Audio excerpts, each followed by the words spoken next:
नमस्कार दोस्तों, स्वागत है आपका न्यूज फेयर ग्लोबल पर। आज हम बात करने वाले हैं भारतीय शेयर बाजार की उस सबसे बड़ी जंग की, जिसकी चर्चा हर निवेशक की जुबान पर है। एक तरफ है एनबीएफसी सेक्टर का पुराना और अनुभवी राजा बजाज फाइनेंस, तो दूसरी तरफ है रिलायंस इंडस्ट्रीज का नया और बेहद शक्तिशाली खिलाड़ी जियो फाइनेंशियल सर्विसेज। क्या जियो फाइनेंस आने वाले समय में बजाज के साम्राज्य को हिला पाएगा या फिर बजाज अपनी बादशाहत कायम रखेगा? अगले 10 मिनट में हम इन दोनों कंपनियों के पिछले 6 महीनों के प्रदर्शन, उनकी रणनीतियों और आपके निवेश पर होने वाले असर का पूरा कच्चा चिट्ठा खोलेंगे। शुरुआत करते हैं बजाज फाइनेंस से, जो इस समय करीब 930 रुपए से 950 रुपए की रेंज में ट्रेड कर रहा है। पिछले 6 महीनों का डेटा देखें तो बजाज फाइनेंस ने निवेशकों के धैर्य की परीक्षा ली है। नवंबर 2025 से लेकर अब तक इस शेयर ने एक तरफा तेजी नहीं दिखाई है, बल्कि ये एक कंसोलिडेशन फेज में रहा है। इसकी सबसे बड़ी वजह है मार्केट में बढ़ता कंपटीशन। हालांकि पिछले 180 दिनों में कंपनी ने अपने कस्टमर बेस को 8 करोड़ के पार पहुंचा दिया है। बजाज की सबसे बड़ी ताकत है उनका क्रॉस सेल मॉडल, यानी एक बार ग्राहक उनकी ऐप पर आ जाए तो उसे पर्सनल लोन से लेकर इंश्योरेंस तक सब कुछ वहीं मिल जाता है। हालिया Q4 नतीजों में कंपनी ने 22% का मुनाफा दर्ज किया है, जो यह साबित करता है कि चुनौती कितनी भी बड़ी हो, बजाज का मैनेजमेंट उससे लड़ना जानता है।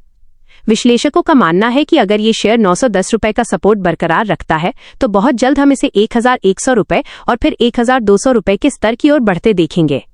अब नजर डालते हैं मैदान के दूसरे खिलाड़ी जियो फाइनेंशियल सर्विसेज यानी JFSL पर। दोस्तों, जियो ने जब से बाजार में कदम रखा है तब से पूरे फिनटेक सेक्टर में हलचल मच गई है। पिछले 6 महीनों में जियो के शेयर ने एक नई ऊर्जा दिखाई है। रिलायंस की बैकिंग होने के कारण इनके पास फंड्स की कोई कमी नहीं है।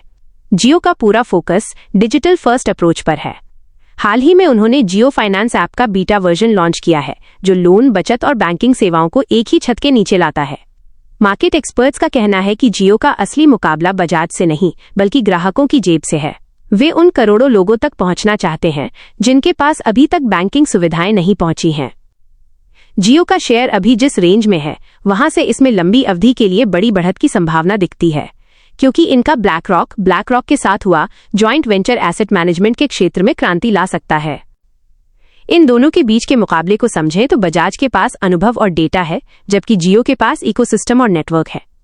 पिछले 6 महीनों में बजाज ने अपनी एसेट क्वालिटी यानी लोन की रिकवरी को और बेहतर किया है, ताकि कोई डिफॉल्ट का रिस्क न रहे। वहीं दूसरी ओर जियो अपनी टीम को मजबूत करने और नई टेक्नोलॉजी पर पैसा खर्च कर रहा है। अगर आप एक सुरक्षित निवेशक हैं जो लगातार डिविडेंड और स्थिरता चाहते हैं, तो बजाज फाइनेंस हमेशा से एक बेहतरीन चुनाव रहा है। लेकिन अगर आप हाई रिस्क और हाई रिवॉर्ड वाले निवेशक हैं जो रिलायंस के विजन पर भरोसा करते हैं, तो जियो फाइनेंशियल आपके पोर्टफोलियो का मल्टीबैगर साबित हो सकता है। आने वाले समय में ब्याज दरों में होने वाली कटौती इन दोनों शेयरों के लिए फ्यूल का काम करेगी। अब बात करते हैं आने वाले समय के लिए रणनीति की। अगले कुछ महीनों में चुनावी नतीजों और ग्लोबल मार्केट के रुख का इन दोनों कंपनियों पर गहरा असर पड़ेगा। बजाज फाइनेंस के लिए 1000 रुपए का लेवल पार करना एक बड़ा टर्निंग पॉइंट होगा, जबकि जियो फाइनेंस के लिए अपने ऐप के यूजर्स की संख्या बढ़ाना मुख्य लक्ष्य होगा। अगर आप इस सेक्टर में निवेश करना चाहते हैं तो सारा पैसा एक साथ न लगाएं। गिरावट आने पर धीरे धीरे खरीदारी करना यानी बाय ऑन डिप्स की रणनीति अपनाना सबसे समझदारी भरा फैसला होगा। याद रखिए, भारतीय अर्थव्यवस्था बढ़ रही है और कर्ज की मांग भी बढ़ेगी, इसलिए इस बढ़ते बाजार में इन दोनों दिग्गजों के लिए पर्याप्त जगह है। उम्मीद है आपको बजाज बनाम जियो की यह विस्तृत रिपोर्ट पसंद आई होगी। आपकी नज़र में कौन जीतेगा, बजाज का अनुभव या जियो का नया अंदाज? कमेंट बॉक्स में अपनी राय जरूर साझा करें।